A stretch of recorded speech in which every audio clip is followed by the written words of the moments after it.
Hello, I'm Michael Glass from michaelglass.com, where we make informed decisions about our financial future. This is our Forex Technical Analysis video update. Before we begin our video, we always like to start off our disclosures. Any symbols that you see today should not be inferred as a trader recommendation. No matter what form of investing you choose, stock, forex, futures, option, they all have a level of risk associated with them. You can lose all of your money. Any strategies we show today are for informational purposes. Future results are not guaranteed. And finally, any investment decision you make is solely your own responsibility. Trade at your own risk. As we said, this is our Forex Technical Analysis video update.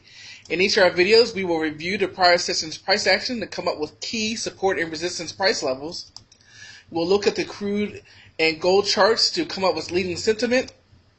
We'll come up with a low volatility watch list, an inside bar watch list, and we'll have an economic calendar update to see what could affect our future and open trades. And finally, if there's time, we'll have an education spotlight at the end. Let's pull up the charts. As we start off with our dollar currency pairs, we're starting off with the dollar Canadian, and we can see, we were watching this and we broke lower. As we zoom in, we can kind of see, we could come in here and draw another price level just to show you that now we're breaking below yet another key area. So it certainly looks like in general that we are going to go back and retest the April low. Certainly we are oversold. We are in buying zones, but right now it makes sense that we're going to go lower. Now, why is that? Well, again, we have all the issues with the debt ceiling and all the things going on with the dollar in the States. That is what's pushing us lower. Going on to the dollar franc, and we'll see a similar story. The dollar is just getting crushed, and so therefore we are continuing to move lower. Likewise, we're obviously oversold. Here we actually have an inside bar. Hopefully that means, the indecision and we can move back. But you can see the key area that we were in for well over a month, and now we broke lower, so it made a new low. But hopefully this inside bar will push us back up towards the 20-moving average. We also have an inside bar on the dollar yen. We can see it right here. So another one that was in a key range and broke lower. So you can see the effects of this whole debt ceiling talk and the weak job numbers, what that has done to the dollar. And this also in here is the Wednesday where the Fed said that they would consider new policy, monetary policy. And so that also means printing more money and weakening the dollar.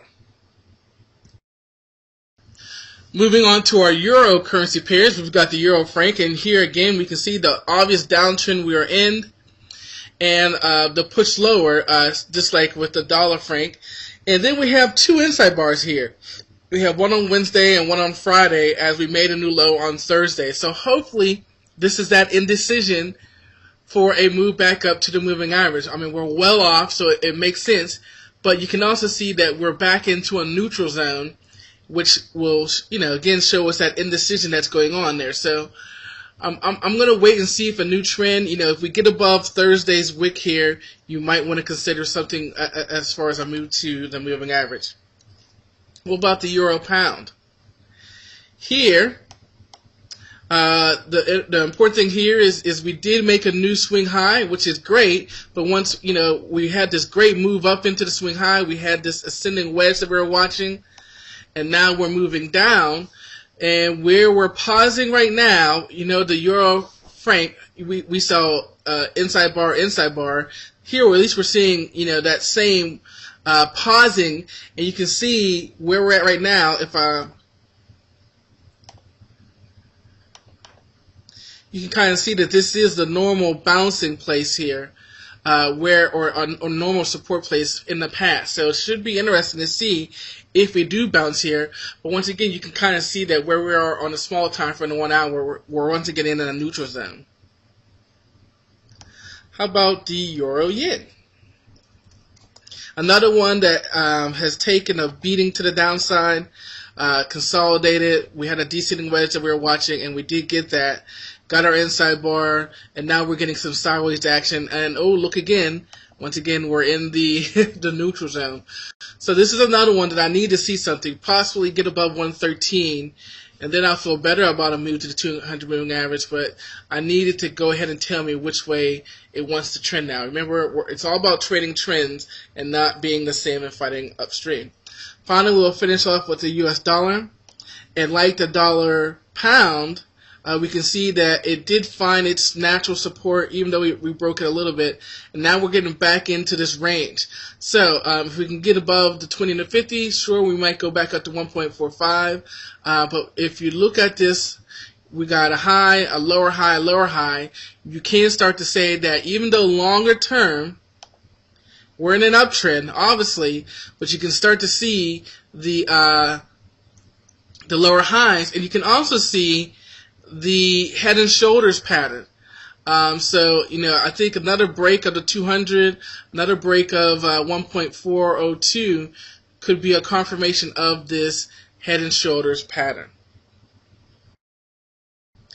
Alright, as we move to our pound currencies, we're starting off with the pound franc, and as the dollar franc, the euro franc, all of them in this downtrend that we can see. But just like the euro franc, we can see the inside bar, so potential for a bottoming here for our move higher.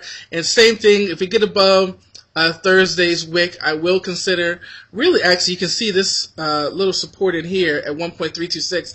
Somewhere in here I will start looking at a move back to the 20 moving average, which has been resistance. I mean, if we get back to the 20 moving average, there is definitely a short potential. What about the pound yen?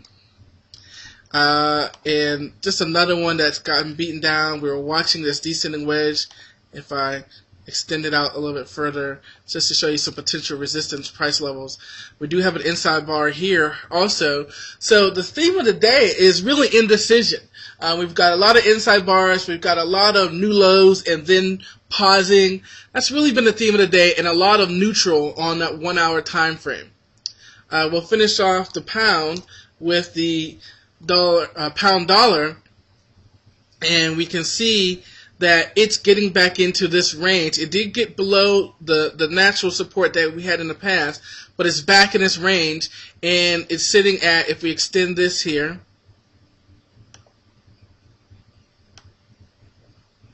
oops, grabbed the wrong one. Let's try that again. This one. There we go.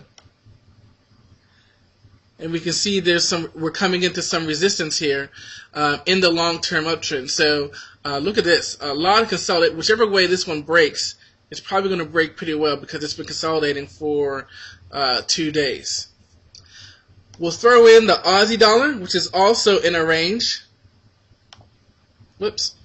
Throw that back down. Sorry about that. And we can see the range that the Aussie dollar is back in. So, 1.08 hard resistance. I was watching 1.57 as support, but you can also come down here to 1.5 basically and see support down here also. Now, our truly one really nice trending pair is the New Zealand dollar. Look at this. There's a trend for you. So it's making an inside bar after making a new high. Probably going to get a pullback before the next move higher. Look at this one, also in the neutral zone. So the theme of the day, indecision, our hourly time frames being in the neutral zone. So we need to wait and let the trend confirm. Okay, so as we start off with the dollar, just to give you a quick oversight, we've been watching this multi-year downtrend line that you can see has been honored for a couple years, and then the short-term since May uptrend line. And what we're basically seeing is that we broke out of it finally, but we broke out of it into this range. And so the dollar is ranging, and so since there's that inverse relationship with gold and with the stock market, it's going to be interesting to see if that happens. So let's go to gold, and we'll see, nope, gold making new highs. New highs. Isn't that beautiful? So certainly need to wait for a pullback if you're looking to get into gold, but look at this move for since the beginning of July. It's just beautiful. Inside bar, and boom. This is exhibit A for why you should trade inside bars. We came down, made an inside bar. Wow. And finally, crude. Crude is back to its consolidating fun. You can kind of see here, we had this range, we had the strategic release, it came down. Now it's just in a new range. It doesn't interest me at all. As we move on to our low volatility watches, we do have a couple. Remember, since we're talking about parity indecision, so we do have some low volatility watch list candidates, the dollar yen and the dollar franc, and then there are also the inside bar candidates that we talked about, the dollar franc, the dollar yen, and the pound yen. So we're marking for the low volatility watch list. Take the 1 hour Bollinger Bands, mark the high and low, watch for a break. The inside bar watch, take the high and low of Friday's action, watch for a break. So as we end by talking about our education spotlight and how winning traders are different than losing traders, what are some qualities that make them different? And one of them is understanding the playing field.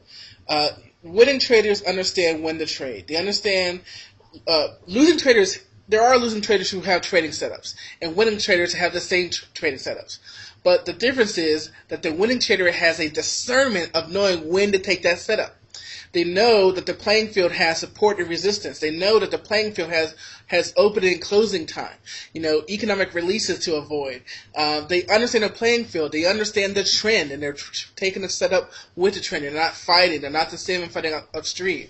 So winning traders separate themselves from losing traders by understanding the playing field and playing by the rules.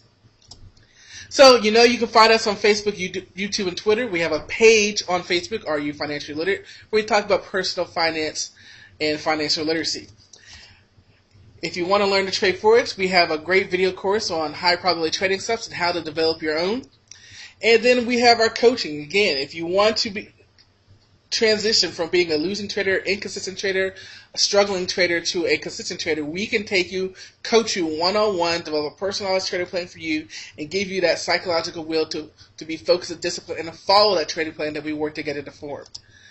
If you're going to trade Forex, you might as well get paid to trade. It doesn't change the spread, doesn't change anything. It's just a rebate for your Forex trades. And, of course, we have an automated trading signals for you. You can let it be automated traded, or you can receive the signals and trade them yourselves. In the end, as we talked about, it's not about the system, the indicator, or the room that you're in. It's about being focused and disciplined and having the psychological capital to pull the trigger. And our coaching and mentoring sessions will help you do just that. Thanks, guys, and I'll see you next time.